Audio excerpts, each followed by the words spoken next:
Bien, vamos a ver una aplicación de las leyes de Newton.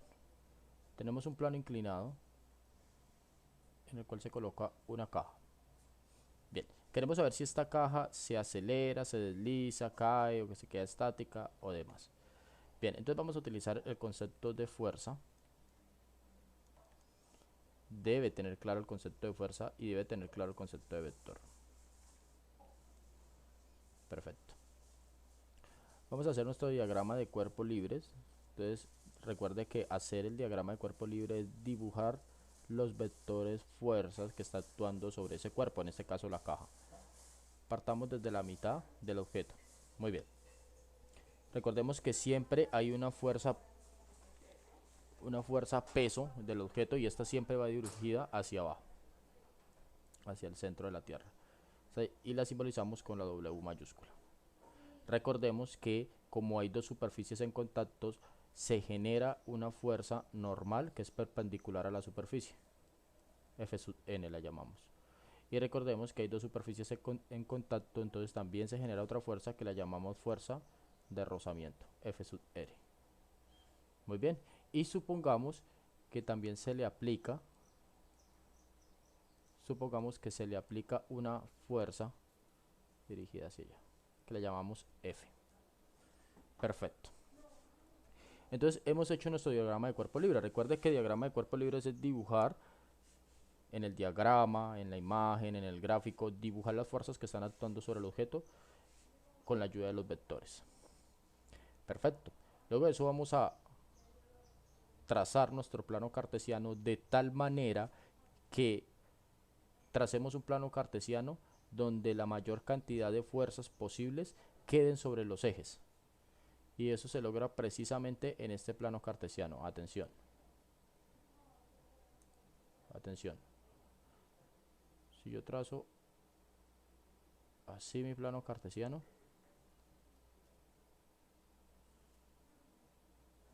fíjense, eje X, eje Y. Vamos a pintar esta fuerza de blanco para que se note. Muy bien. Y aquí está la otra fuerza. Perfecto. Ahí tengo mis fuerzas. Mi fuerza verde, que es la de rozamiento. Mi fuerza blanca, que es la normal. Mi fuerza roja, que es el peso del objeto. Y mi fuerza amarilla, que es la fuerza que se le aplicó sobre un plano cartesiano. Vamos a traer ese plano cartesiano acá. Entonces, si dibujamos nuestro plano cartesiano un poquito, hagamos un plano cartesiano bien hecho. Entonces, si dibujamos nuestro plano cartesiano,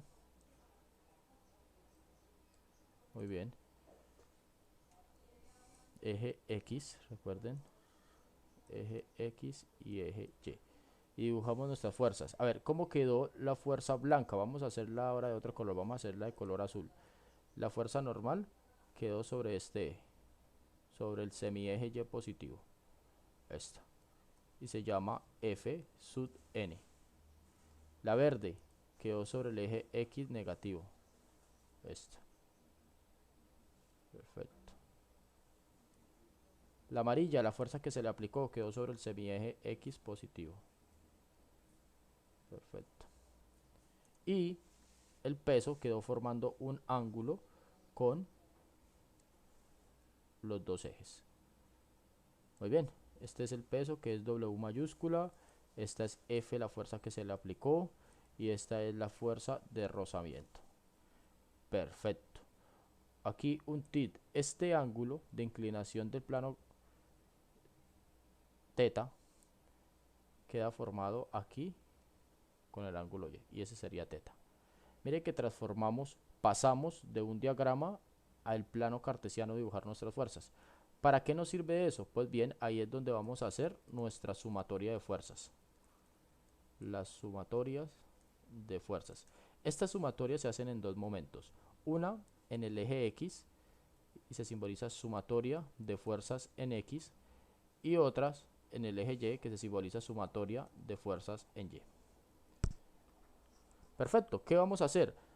Sobre el eje X en ese plano cartesiano, ¿qué fuerzas están actuando?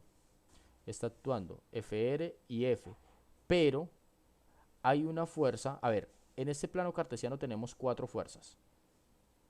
3 de las cuales ya están sobre los ejes y hay una que no está sobre ningún eje, que es el peso, está formando un ángulo teta respecto a la vertical. Es decir, que no está ni en el eje Y ni en el eje X. Pues bien, esta fuerza se tiene que descomponer y queda una parte, una proyección sobre el eje Y. Aquí, si la proyectamos contra el eje E, me quedaría esta fuerza, atención. Esta fuerza, que la vamos a llamar WY. Y si proyectamos sobre el eje X, me va a quedar esta fuerza pequeña de acá, que la vamos a llamar WX. Y esa es la que vamos a tener en cuenta para las sumatorias de fuerza. Bien, ya descompuse mi fuerza peso, ya hice la descomposición vectorial en los ejes. Ahora sí, la pregunta, ¿qué fuerzas quedaron sobre el eje X? Entonces vamos a utilizar la sumatoria. Sumatoria de fuerzas en X es igual, y miremos, quedó la fuerza de rozamiento y la fuerza de rozamiento está sobre el eje X negativo, es decir que queda menos F de R. Quedó la fuerza F amarilla, que es positiva, entonces queda F. Muy bien. Y quedó la fuerza roja WX, que también quedó sobre el eje X positivo, entonces me queda más WX y ya no hay más en el eje X. Y esto lo vamos a igualar aquí. Como se empujó la caja, vamos a suponer que se aceleró, entonces la igualamos, atención, a masa por aceleración, es decir, aplicamos la segunda ley de Newton. Siempre la igualamos a masa por aceleración. Y esta es la sumatoria de fuerzas en X. Ahora, ¿qué nos da la sumatoria de fuerzas en Y? Ahora hacemos lo mismo, pero miramos qué fuerzas quedaron proyectadas en el eje Y. Entonces quedó Fn, la fuerza normal sobre el eje Y positivo, entonces queda positiva. Y Wy, que quedó en el eje Y negativo, entonces queda negativa. Y esta caja no tiene movimiento vertical, no se mueve hacia arriba y hacia abajo, no. Entonces aquí esto es igualado a 0. ¿A qué conclusión hemos llegado aquí? Transformamos ese problema físico en un problema geométrico y luego en un problema algebraico.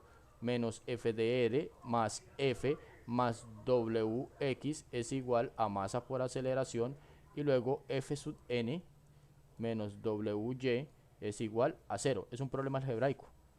De aquí, ¿qué datos tenemos que conocer? Atención, debemos conocer la fuerza, debemos conocer la masa, y con la masa pues ya conocemos el peso, y debemos conocer teta. Con teta podemos descomponer este vector. Entonces ya conoceríamos la masa, el peso descompuesto en X y la fuerza que se le aplicó.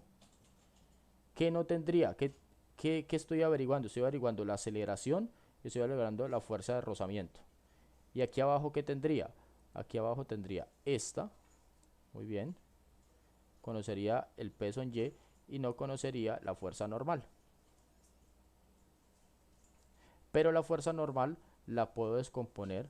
Yo puedo decir que la fuerza de rozamiento es igual a μ, que es el coeficiente de rozamiento, por la fuerza normal. ¿Correcto? Y esto lo puedo reemplazar acá. Y convertiríamos eso en un problema algebraico. En el siguiente video entonces arrancamos cómo resolver ese problema algebraico. En este primer video lo que quería era pasar de un diagrama a un plano cartesiano y luego a las ecuaciones.